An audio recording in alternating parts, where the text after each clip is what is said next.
Well, good morning. I just received a briefing from our state meteorologist about Hurricane Ian.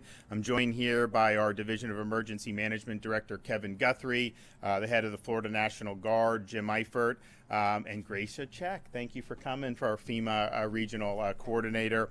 As of 11 a.m., the storm is located roughly 375 miles south of Key West, and it's moving north-northwest at about 14 miles per hour.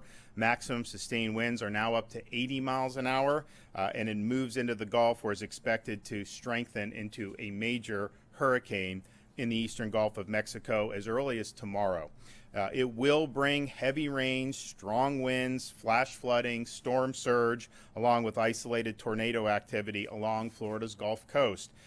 Floridians up and down the Gulf Coast should feel the impacts of this as up to 36 hours before actual landfall due to the size of the hurricane. This is a really, really big hurricane at this point.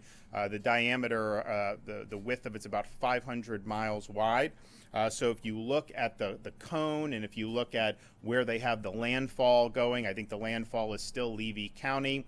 The impacts are going to be much, much broader than that. Of course, that track is still uncertain. It could absolutely wobble further into the peninsula or even further away from the peninsula. You will see storm surge in places like Southwest Florida, even though the storm is projected to be 100 or 150 miles off the coast of Southwest Florida. And so you look in Collier County, they've already issued voluntary evacuations for some of their coastal communities because the storm surge is likely to be significant given how big the storm is. A tropical storm warning has been issued for a portion of the Florida Keys from the 7-mile bridge south to Key West. Hurricane and tropical storm watches have been issued from Inglewood south to Naples. We also have storm surge watches in effect from Pinellas County down to the Florida Keys. Those watches are anticipated to become warnings later today. Now, some counties have begun issuing evacuation orders or voluntary evacuations. The important thing for people to know is to know the zone that you're in.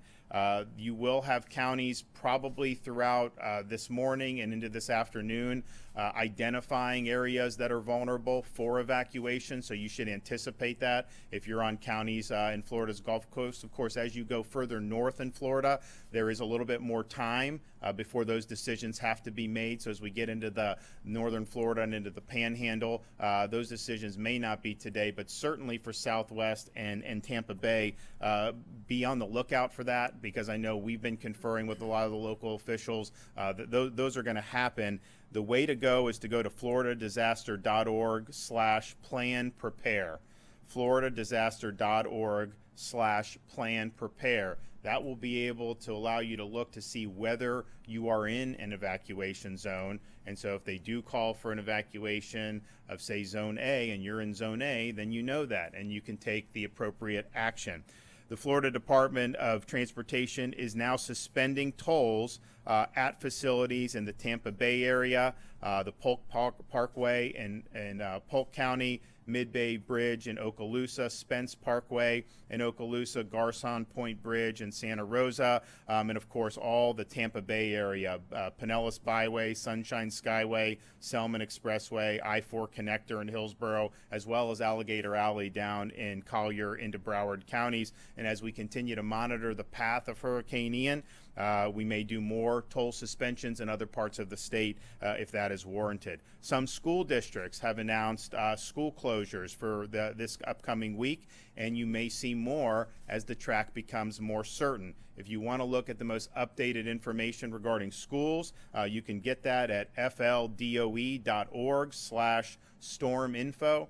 That's fldoe.org/storminfo. The Florida National Guard has activated 5,000 Florida Guardsmen, as well as 2,000 additional Guardsmen from Tennessee, Georgia, and North Carolina that have been activated to help.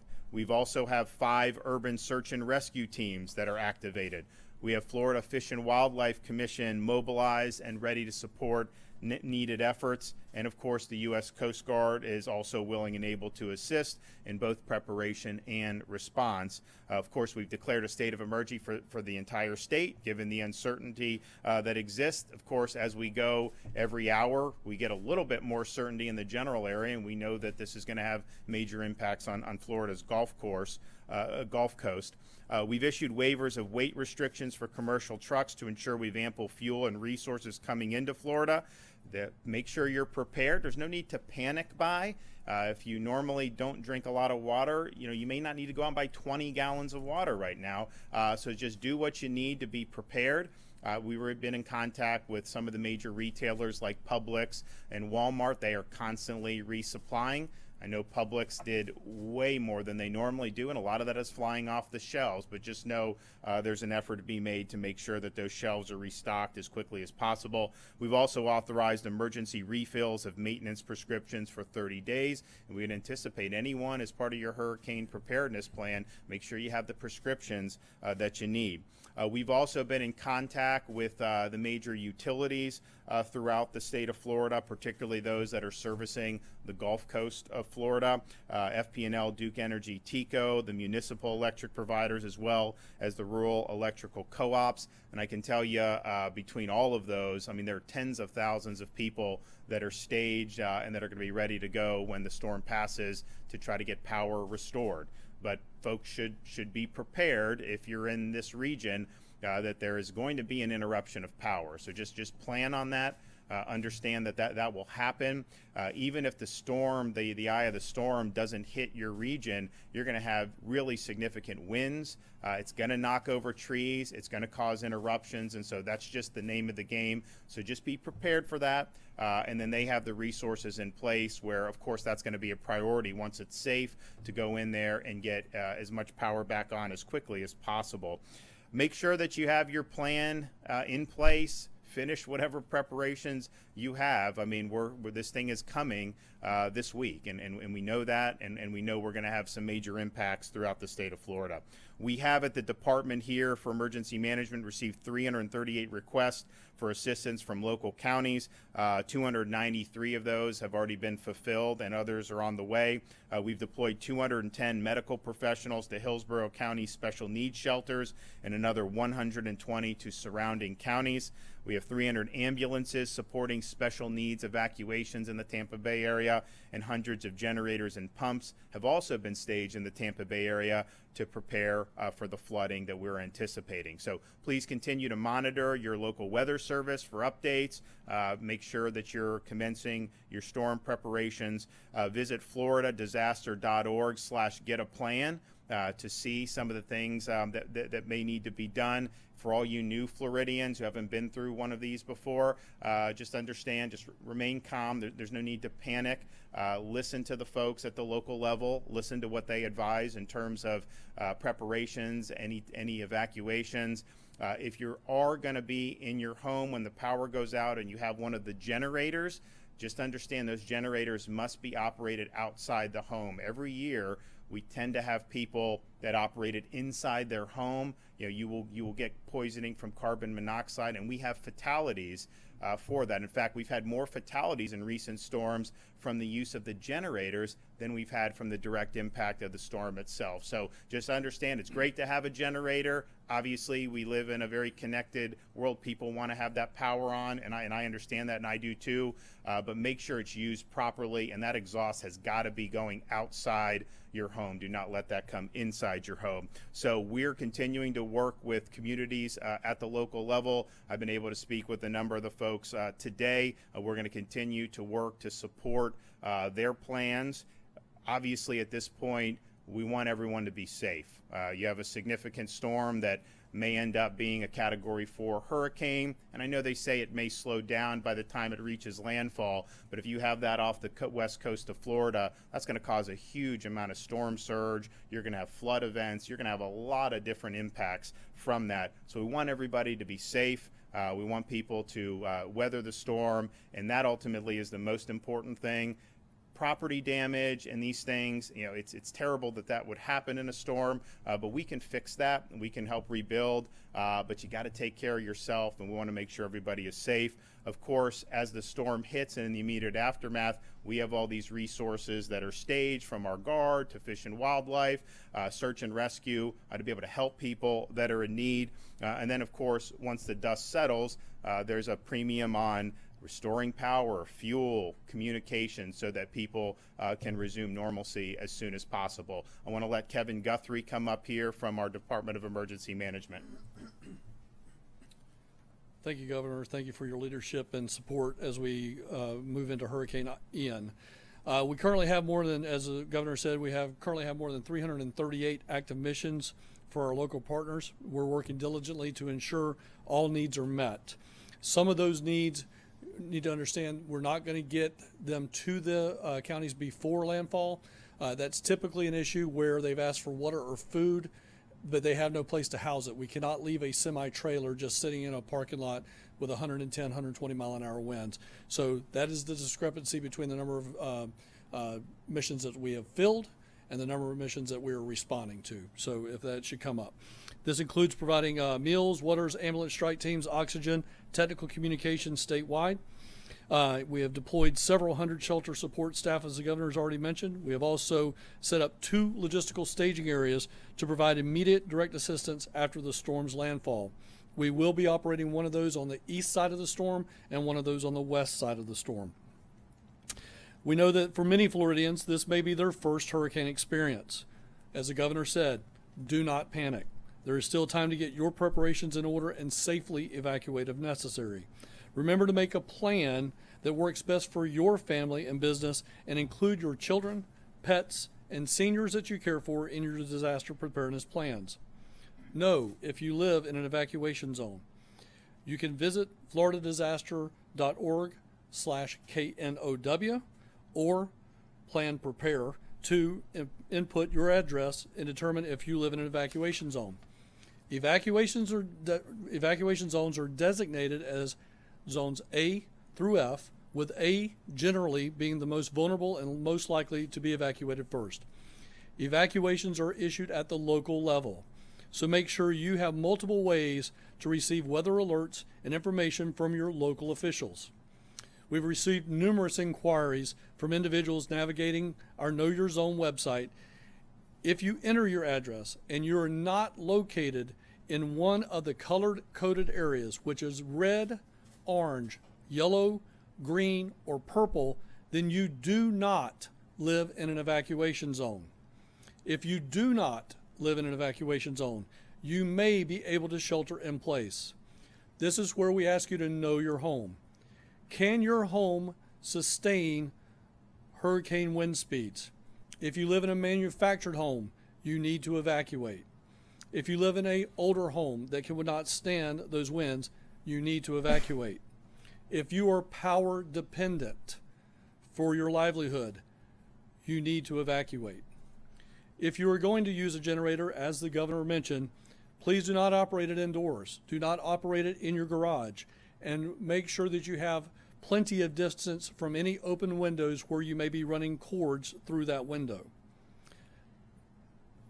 For more updates in your area, remember to follow your local county emergency management agency and other public safety offices on social media, and you can always follow us on Facebook or on Twitter at FLCERT. Thank you, Governor. Thank you. Jim? Sir. Good morning. The Florida National Guard is fully engaged with every resource we have available to bring to bear on the problem. We have also been in constant contact with our neighboring states, primarily Georgia, Tennessee, Kentucky, Louisiana, have all responded with promptness to be able to provide additional resources as we find gaps and seams in our own ability to respond for the citizens of Florida. So I couldn't be happier and more appreciative of our neighboring states being willing to provide those resources to us, and some of them are actually already even starting to move so that we can have them in place when we need them. We're also assessing constantly the location and path of the storm and repositioning and pre-positioning our resources and our people to be able to most immediately and effectively respond once the landfall has passed. So we're here, we're ready, we're excited about the opportunity to continue to serve our citizens in Florida. Thank you. Okay, any questions? Governor, considering the fragility of the insurance market, do you have concerns about how insurers are going to fare here, and what can the state do about it? Well, obviously, I mean, we just did a special session. We put $2 billion into a fund to provide a backstop. It kept a lot of them from going out of business, and this is a problem that we're going to continue to tackle. Clearly, there's other things legislatively I would like to see done. I think we will get that done soon, but this is something that we will respond to. First of all, we're a strong state. We've got a huge amount of financial wherewithal right now, so we'll be able to get through it. But if you're asking would I rather not have had a storm hit us, the answer is yes. Clarify, is this going to be a storm sort of where Irma was like 400 miles wide and was able to almost hit both sides of this, both coasts at the same time? This sounds like it might actually be bigger. Are we going to, with that said, what sort of challenges is DM going to face with logistics? Because I think they used to have the warehouse in Orlando, but I think there are plans to change that. So the answer is I mean, I think we've said, I mean, you could have impacts in Southeast Florida, flooding, that's absolutely could happen. You could see impacts on the east coast of Florida farther up, for sure. I mean, I think people should anticipate that. The further off the coast it is, obviously that is beneficial for us in that respect. There's still a little bit uncertainty on the exact track that's been taken. I think we're going to know a lot more as it gets even and past Cuba, and then at that point, I think we're going to have a pretty good sense of what's going on. But this has really developed into a really big storm, and that means just the impacts are going to be far and wide. I mean, the fact that you're looking at, if you look at the current track, how far off Naples it will be when it gets parallel to Naples, yet you're going to see major storm surge even that far off the coast, to have the eye of the storm that far off the coast. So I think that's indicative of what we're dealing with here. In the past, we've seen major traffic buildup from mass evacuations. Is that a concern this time? Of course. I mean, when you have millions of people in a metro area, you no matter how it's done, you're going to have traffic. I mean, that's just the reality. We've suspended the tolls to try to help get that going better. I do think because the counties have been engaged in this early. This is something that they've been talking about. They've been warning people to make the preparations. I think you do have some people that have already decided to do that even before they've had anything done. But I think people, when they're on the road, should just anticipate that however it takes you to normally get from one place to another, it's going to just take you longer. I mean, that's just the reality. So just prepare for that, and that's something that will happen. How are we feeling about the fuel situation in the state? Because I know there are some parts of Tampa that are concerned that gas stations are already running out. So they're constantly resupplying the fuel, and there have been some, but I think, Kevin, by and large, I mean, it's getting resupplied in good order. There's no need to panic buy fuel. Obviously, you need fuel. Fill up your tank. Some people have some extra. That's fine. But we are continuing to bring it in. Now, when the storm's coming, close, hitting, there's going to be some interruption to that. So people should be prepared for that. We do have contracts with folks that can bring some fuel in if necessary, and we'll have to see whether that is the case. We've not had to do that, I don't think, in the past, but we do have the capability to do that if the storm hits. You have a need for fuel, normal supply isn't getting there, we could tap some of these contracts that we have here. So people should just be prepared for there will likely be some interruption of fuel at some point, and the goal is to minimize that and keep that as small as possible. How are the ports going to operate? I know a lot of our fuel comes in from the ports, so how are the ports preparing for this? Well, I think Kevin can talk, but obviously, I mean, that's going to be an issue. So, Rick, we're on the ports. We know we're going to not lose, but we're going to have to shut down Port of Tampa, based on this scenario. At this point in time, the East Coast ports should remain open. There may be, to your point in a previous question, this is about a 500-mile wide storm. It's going to have some impacts on the other side. However, if we have that, Admiral Brendan McPherson will be here tomorrow from the United States Coast Guard. He is already preparing to expedite the opening of those ports and get them back open so we can get that in there. But right now, all ports are open, and we're still taking fuel into the state so that we can get ourselves topped off. We still have like Bay Bridge, you can bring stuff in from. Yes, Bay Bridge is still open.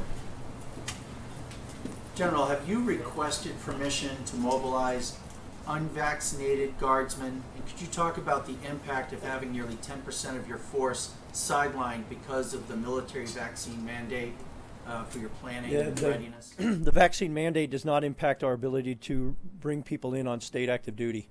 So regardless of what DOD may end up doing with those people, which is still undetermined, we will be activating all of those people in support of the citizens of Florida. Governor, perhaps Director Guthrie, because the track seems to, like, it'll be spinning out for several 48 hours, like off the coast of Florida, are onto us. Should people who are evacuating be prepared to stay for quite a much longer period of time than they might have been used to from previous storms and not return before it's necessary? So, I'm going to give kudos to Monroe County after Hurricane Irma. A lot of that stuff is driven at the local level, and with state supporting is trying to get that open back up. But I was just down in the Keys a couple of weeks ago for the anniversary of Hurricane Irma, and if you recall, the Keys were open in like 10 to 14 days for tourism and whatnot. We need to look at them, or we need to use them as a best case example and start looking at lessons learned for all communities across the state of Florida to get those roads open. And let's get people back in here and let us get them back to work. Let's get them back to tourism, which is what we need to do. I don't believe we're going to run into a situation where we just cannot get certain things back up and running. That is going to be our number one priority.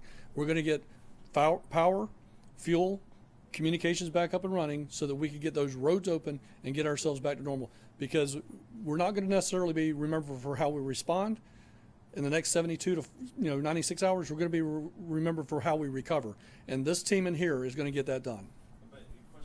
One thing too, though, is that if you look at something like Tampa Bay, very vulnerable area, you could see significant flooding. So the initial, response once the storm hits, assuming that you have bridges that are out of commission and other difficulties in even accessing the peninsula, Kevin has Chinook helicopters, and they will be bringing in supplies via helo. And dropping those off at probably the St. Pete Clearwater Airport, I would imagine, and doing that.